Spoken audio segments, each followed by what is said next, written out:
নমস্কার বন্ধুরা, বেঙ্গলি নাগরাতে আপনাদের সবাইকে স্বাগত।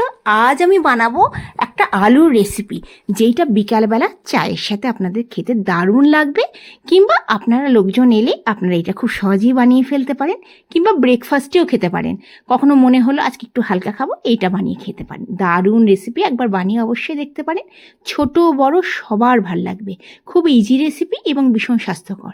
তো চলুন রেসিপিটা শুরু করা যাক।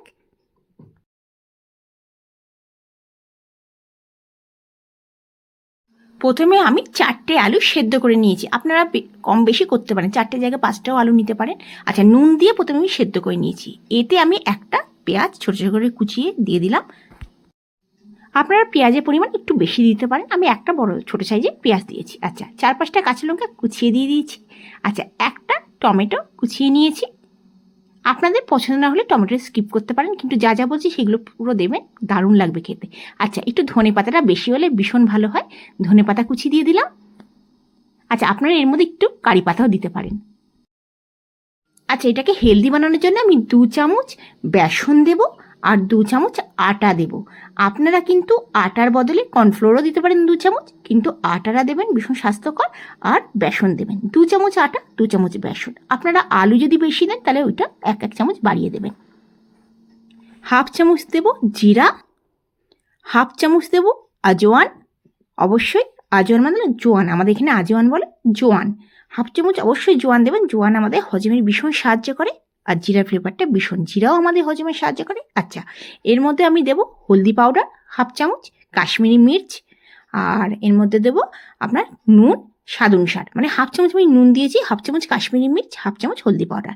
সবগুলো দিয়ে ভালো করে মিশিয়ে নেব। এইটা খেতে কিন্তু দারুণ লাগে, একবার অবশ্যই বানিয়ে দেখতে পারেন। আচ্ছা, ভালো করে হাত দিয়ে আগে মেখে নেব। একটু করে জল দেব, কারণ বেসন আছে, আটা আছে। আপনারা অবশ্যই আটা বেসন দিয়ে হেলদি ওয়েতে বানাবেন। আপনারা বাচ্চাদেরকে এটা টিফিনে কিন্তু অবশ্যই দিতে পারেন। একদম কম তেলে ফ্রাই করবেন, দারুণ লাগে, ভীষণ মুচমুচে হয়। আপনারা ভাববেন যে এতে ময়দা নেই কি কর্নফ্লোর নেই, মুচমুচে হবে না, কিন্তু ভীষণ মুচমুচে হবে, কারণ বেসন আছে। আচ্ছা, যদি পারেন 1 চামচ একটু সুজি দিয়ে দিতে পারেন। আমি সুজি দিইনি, সির্ফ আটা আর বেসন। আচ্ছা, ভালো করে আমি মেখে নিলাম হাত দিয়ে।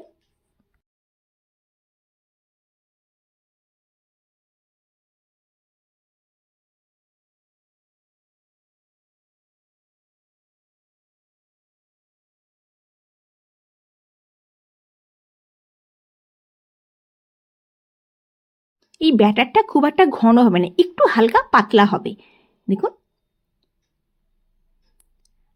দেখুন ব্যাটারটা কিন্তু এরকম হবে, খুব একটা ঘন হবে না।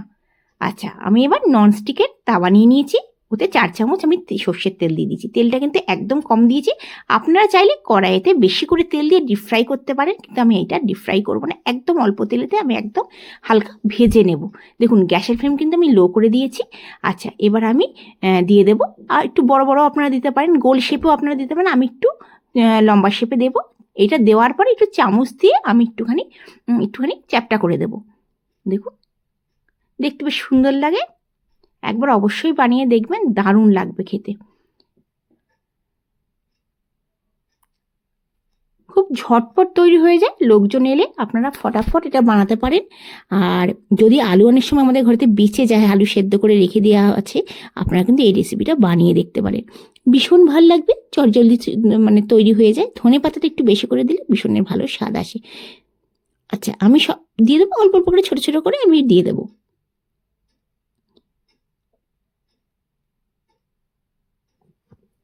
গ্যাসের ফ্লেম কিন্তু আমি লো টু মিডিয়ামে ফ্রাই করবো, আমি কিন্তু গ্যাসের ফ্লেম একদমই হাই করবে না। দেখুন, আমি চামচ দিয়ে একটু একটু করে মানে চ্যাপটা করে দিয়েছি। হয়ে গেছে, 3 থেকে 4 মিনিট টাইম লেগেছে একটু ফ্রাই হতে। এবার আস্তে করে আমি তুলে নেব। দেখুন কি দারুণ কালারটা হয়েছে। বেসনের কারণে ভীষণ ক্রিস্পি হবে। আপনারা এর মধ্যে একটু সুজি, 1 চামচ সুজি দিলে আরও ক্রিস্পি হবে। আর যদি ঘরেতে সুজি না থাকে, আপনারা চালের যে আটা হয় সেটাও কিন্তু দিতে পারেন। দেখুন, খুব ঝটপট তৈরি হয়ে যায় এই আলুর পকোড়াটা। আপনাদের যদি রেসিপিটা ভালো লেগে থাকে অবশ্যই লাইক করবেন। যদি আমার চ্যানেলকে এখনও পর্যন্ত সাবস্ক্রাইব না করে থাকেন তাহলে সাবস্ক্রাইব করার অনুরোধ রইল। দেখুন কি দারুণ হয়েছে কালারটা। এতে কোনো ময়দা দিইনি, কর্নফ্লোর দিইনি, এতে শুধু বেসন আর আটাতে আমি বানিয়েছি একদম হেলদি ওয়েতে। আপনারা ছোট বাচ্চাদেরকে কিন্তু এটা লাঞ্চে দিতে পারেন। দেখুন এবার তুলে নেব, কি দারুণ কালার হয়েছে। অবশ্যই টিস্যু পেপারে একটু তুলে নেব। দেখুন কি সুন্দর লাগছে। আপনারা অবশ্যই বানাবেন আর বানিয়ে কমেন্টসে জানাবেন ভালো লেগেছে কিনা। আপনারা অবশ্যই বানিয়ে এটা চায়ের সাথে বিকালে কিন্তু খেতে পারেন, দারুণ লাগবে চায়ের সাথে। এবার আমি গ্যাসের ফ্লেমটা বন্ধ করে দিয়েছি, দিয়ে আস্তে আস্তে তুলে নেব। আমার ঝটপট তৈরি হয়ে গেল আলুর এই রেসিপিটা। অবশ্যই আপনারা বানিয়ে এটা খেতে পারেন। ধনেপাতার জন্য দারুণ একটা সুন্দর গন্ধ এসছে। দেখুন খুব ঝটপট তৈরি হয়ে যায়। আমার রেসিপিটা কেমন লাগলো অবশ্যই কমেন্টসে জানাবেন। আপনারা সুন্দর সুন্দর কমেন্টস করছেন, তাদেরকে ধন্যবাদ, অনেক ধন্যবাদ। তারা আমাকে সুন্দর সুন্দর কমেন্টস করছে আমার পাশে থাকার জন্য। আপনাদের সবাইকে ধন্যবাদ আমার পাশে থাকার জন্য। দেখুন আপনারা ভালো থাকবেন, সুস্থ থাকবেন এই কামনা করে আজকের ভিডিওটা শেষ করছি। আবার আসবো নতুন দিনে নতুন ভিডিও নিয়ে।